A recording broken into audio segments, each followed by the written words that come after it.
Pai, dá-me a parte da fazenda que me pertence. E ele repartiu por eles a fazenda. E poucos dias depois, o filho mais novo, ajuntando tudo, partiu para uma terra longínqua e ali desperdiçou a sua fazenda, vivendo dissolutamente.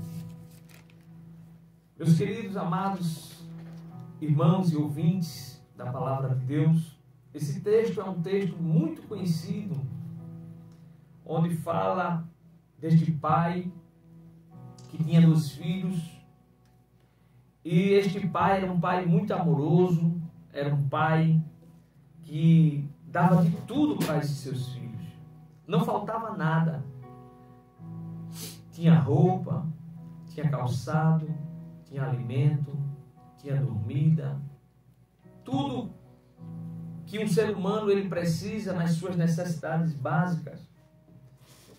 Mas o filho mais moço, ele achou no direito, um certo dia, de pedir ao pai a parte da sua herança. Note que nos tempos bíblicos, esta narrativa que o Senhor Jesus ele fez, o filho mais novo, ele não tinha parte na herança. Somente quem tinha era o primogênito, mas nós vemos aí que foi o filho mais novo que pediu a parte dele.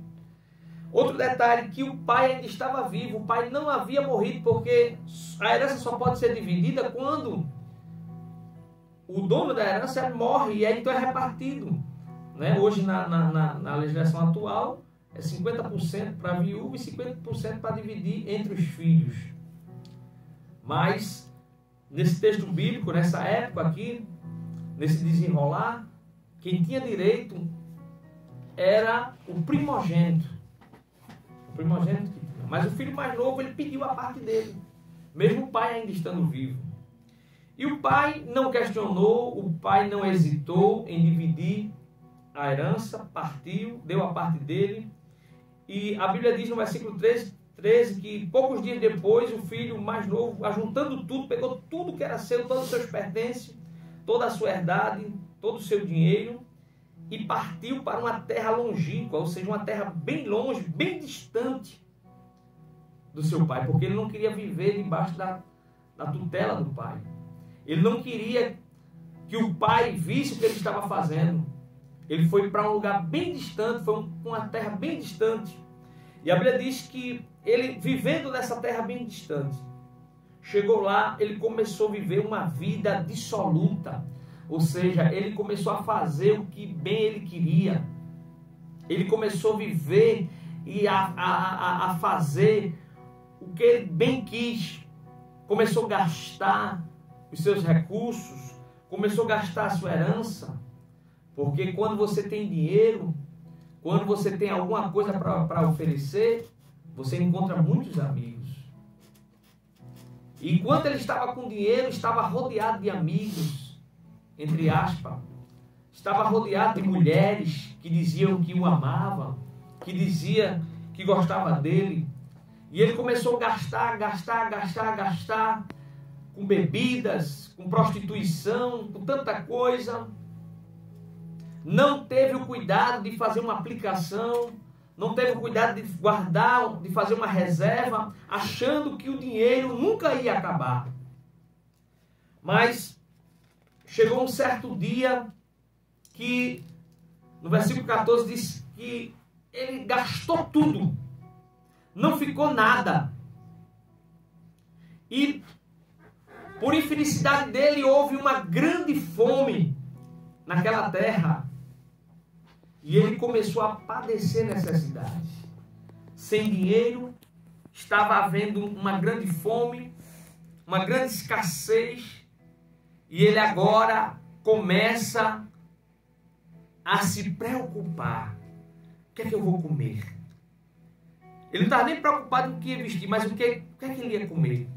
E este jovem, no versículo 15, ele começou a procurar emprego na linguagem de hoje. Ele chegou para um dos cidadãos daquela terra e foi pedir uma oportunidade de emprego. Mas aquele cidadão mandou ele ir para os seus campos apacentar porcos. Veja que estado deplorável, que estado de miséria espiritual e material que aquele jovem ele chegou. Por que você está dizendo isso, irmão Elias?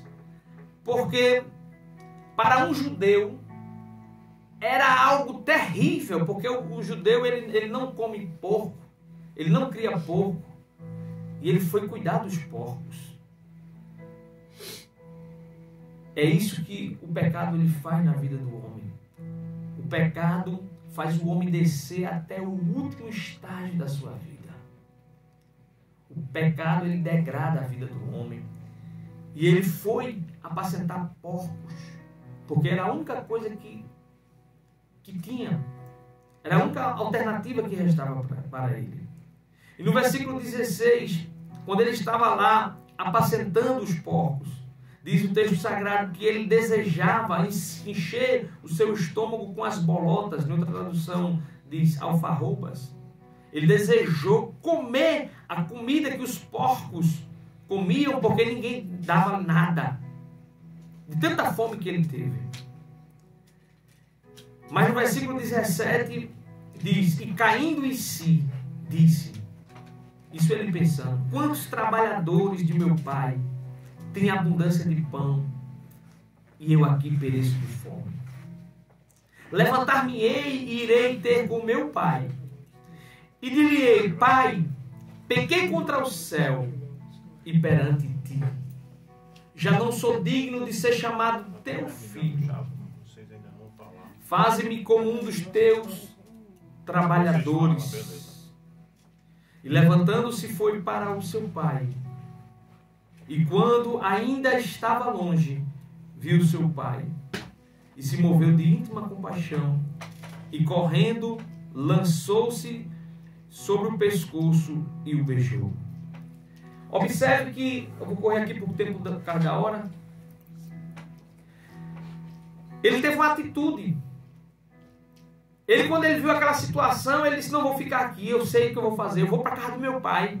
E vou pedir para ele me perdoar e para ele me receber como pelo menos um dos seus empregados. Porque ele sabia que os empregados do pai dele tinham uma vida muito melhor do que ele vivia.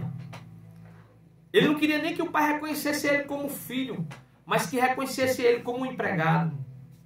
Mas o pai, quando viu aquele filho de longe, correu, abraçou, beijou, não é? E ele, lançando em si, ele disse, pai, pequei contra os céus e perante ti, já não sou digno de ser chamado teu filho. Mas o pai não queria saber daquelas palavras, o pai abraçou, beijou, porque filho é filho. Talvez você esteja aí no mundo de pecado, talvez você esteja numa situação deplorável, você esteja numa situação que ninguém dá valor, que ninguém te abraça, que ninguém te reconhece. Mas eu quero dizer para você que Jesus, o homem que morreu na cruz de braços abertos, ele está te esperando. E ele quer te chamar de filho novamente. Quer te chamar de filha. Volta para Jesus enquanto há tempo. Volta à casa paterna, porque o Senhor ele vai te receber de volta como filho. E que Deus continue nos abençoando. Falando a tua palavra, Senhor, através dos louvores e ministrando a tua santa e gloriosa palavra, Senhor. Eu quero te pedir uma bênção especial por este ouvinte que está ligadinho nessa programação. Eu quero te pedir também que o Senhor abençoe o teu servo, o irmão Euquias Ribeiro, nosso irmão Hamilton Freitas, o diretor dessa rádio também, o servo do Senhor. Que o Senhor continue abençoando, Senhor. Estenda as tuas mãos, nos dá uma noite de paz e tranquilidade, um sono reparador. Pai querido, perdoa os pecados desse que está de joelhos, Senhor, dessa que está agora confessando e te aceitando como o único e suficiente Salvador da sua vida. Pai, que o Senhor possa estender as suas mãos e sustentar nas mãos deles ou dela, Senhor, até o dia da tua vinda. É o que nós te pedimos. Leva-nos em paz, acampa teus anjos e te agradecemos em nome de Jesus. E lembrem-se, façam de tudo na vida com muito amor e dedicação, que um dia você chega lá. E se houver algum fracasso na sua vida, não leve como fracasso, mas sim como aprendizado de vida. que mais na frente é a sua vitória, porque ainda há esperança e a esperança é Cristo Jesus. Até terça-feira, se Deus quiser. Fiquem na paz. Amém.